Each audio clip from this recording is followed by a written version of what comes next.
இன்னைக்கு நம்ம வீட்டில் நைட் டிஃபன் என்னென்னு பார்த்துலாமா? காலையிலே எழுந்திரிச்சு 5 மணிக்கெல்லாம் எழுந்திரிச்சு அழகாக சூப்பராக இட்லி மாவை அரைச்சிருக்கேன்.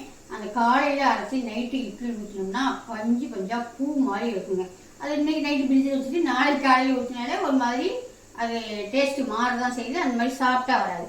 எனக்கு காலையில் அரைச்சி நைட்டு ஊற்றுற இட்லி தான் ரொம்பவே பிடிக்கும். இந்த பாருங்க, நம்ம எப்பயுமே ரேஷன் அரிசி தான் யூஸ் பண்ணுவோம். அதே ரேஷன் அரிசி தான். அதில் 4 இட்லி வச்சுக்குவோம். இந்த இட்லிக்கு, இந்த சுட சுட இட்லிக்கு தொட்டுக்க என்னன்னு பார்த்தீங்கன்னா, இது வந்து வெங்காயம் சின்ன வெங்காயம் தொக்குன்னு ஒன்று செஞ்சேன். அவ்வளோ அருமையாக இருந்துச்சுங்க. மதியானம் சாப்பாட்டோட போட்டு சாப்பிட்றதுக்கு அவ்வளோ சூப்பராக இருந்துச்சு. இது சாப்பாட்டுக்கும் தொட்டு சாப்பிட்லாம், வச்சு சாப்பிட்லாம், இட்லி தோசைக்கும் வச்சு சாப்பிட்லாம். நான் இப்போ வந்து மதியானமும் சாப்பாட்டில் போட்டு சாப்பிட்டோம். இப்போ இட்லிக்கும் வச்சு சாப்பிட்டோம்னா அப்படியே தொட்டு சாப்பிடல அந்த ஒரு புளிப்பு, உரப்பு, காரம் அவ்வளோ ஒரு செம்ம டேஸ்ட்டாக இருக்குங்க.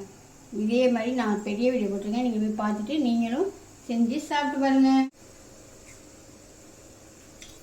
அவ்வளோ அருமையாக இருக்கும். இது மாதிரி நீங்களும் இந்த வெங்காய தொக்கு செஞ்சு வச்சுக்கிட்டிங்கன்னா 1 வாரம் 10 நாள் அப்படியே நீங்கள் வச்சுக்கிட்டு சாப்பிட்லாம். உங்களுக்கு கெட்டுக்கிட்டு போகாது. இதில் புளியெல்லாம் சேர்த்து செஞ்சுருக்கேன். எப்படி செஞ்சுருக்கேன் என்னன்னு பெரிய வீடியோ போய் பாருங்கள். பாய்.